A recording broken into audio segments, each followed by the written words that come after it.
意识到这藏在识海中的瘟神是来自于四方宝幢，叶晨便立刻迈步朝着四方宝幢走近。来到四方宝幢边上，他伸出手去，轻轻抚摸在宝幢之上，随后他便时刻留意着自己的识海，盼着那瘟神能够适时机地离开。叶晨以为接近四方宝幢会让识海内存在的神秘事物择机离开识海，可是那神秘事物却一直没有任何动静，仿佛凭空消失了一般。这一刻，叶晨忽然意识到，那东西似乎并不想回到四方宝幢里面。他不由暗忖，这东西该不会是要赖在我体内不走吧？想到这里，他将自己的神识内窥，断开对外界的所有感官，全部注意力都集中在了识海之中，想要找寻那瘟神的踪影。可对方却真如凭空消失了一般，没有留下任何踪迹。而叶晨面前的四方宝幢，在被自己渡入灵气之后，也没有任何反应，甚至没有任何灵气的流动。叶晨心中不禁忐忑起来，这东西吸收了自己这么多的灵气，却还能如一粒尘土一般，无声无息地隐匿着自己的识海之中，想来确实非同一般。而且现在叶晨也无法判断这东西究竟是好是坏，别的不说，单就引诱自己上套这件事来看，大概率不是什么好鸟。林婉儿此时走上前来，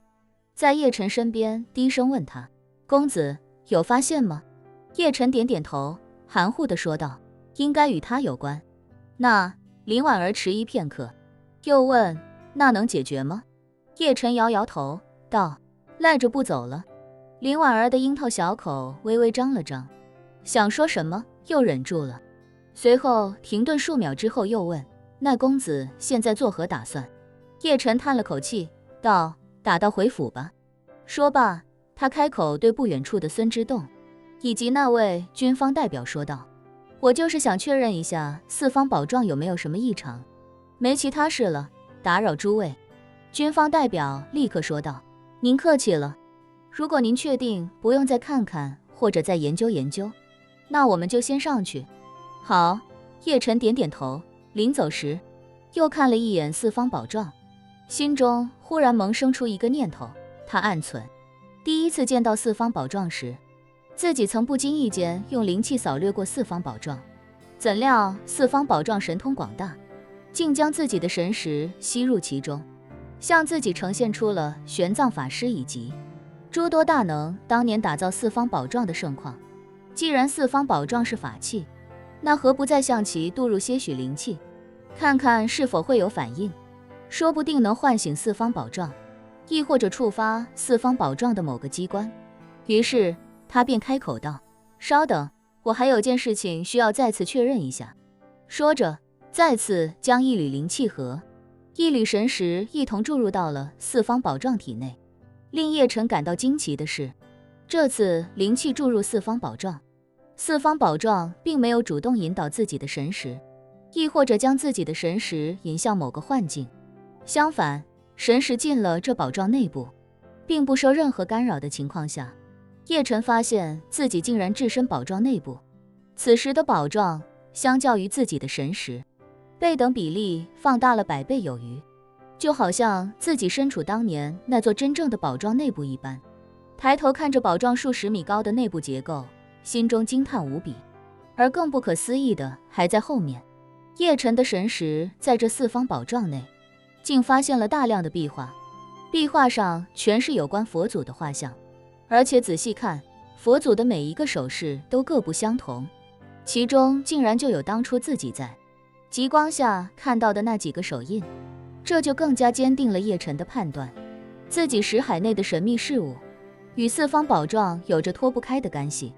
他心想，这莫非是佛教修炼灵气的方法，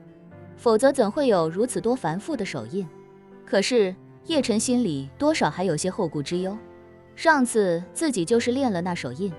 所以才被那诡异的东西抓住机会狠狠地坑了一波。现在墙上的手印又多了好几倍，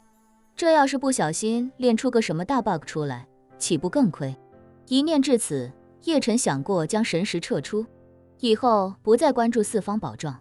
甚至也不再使用那套手印。以免再次上当受骗。不过下一秒，他便转念想到，虽然不知道这些手印到底有什么用途，但可以确定的是，以后如果还想看，就只能再来这个地方。虽说这东西的好坏暂时还不能确定，但想办法把它们记下来，终归是有用的。于是叶晨不敢耽搁，立刻开始熟悉起了整个包装内的所有佛祖手印，直至将所有手印烂熟于胸。做完这一切，叶晨的神识又在四方宝幢内部游走一遍，发现没有其他隐藏的内容之后，这才将神识抽出，与众人一起乘电梯返回地面。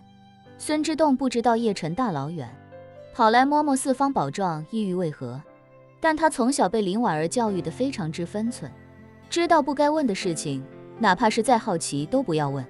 所以便对这件事只字不提，而是待那军方代表告辞之后，问林婉儿和叶晨：“小姐，叶先生接下来有什么安排？”林婉儿看向叶晨，眼神似乎是说一切都由他做主。叶晨没有任何犹豫，直接说道：“辛苦孙爷爷安排车送我们去机场，我们回金陵。”“好的，叶先生。”孙之洞将两人送回机场，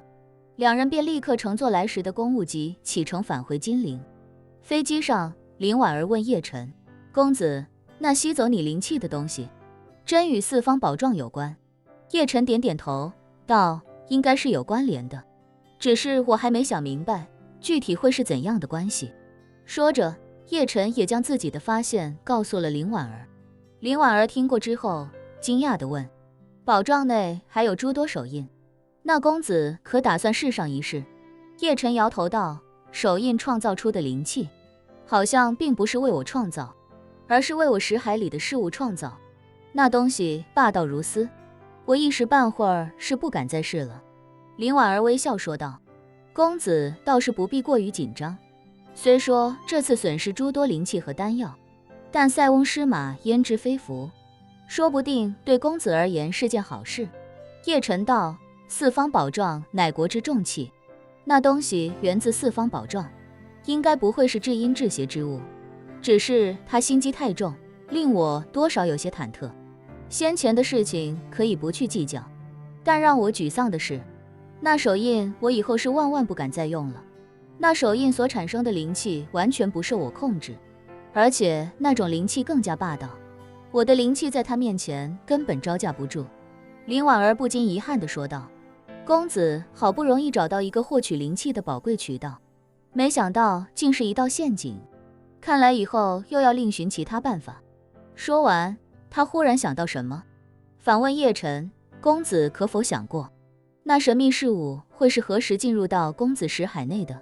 叶晨道：“大概率就是我刚拿到四方宝幢的时候，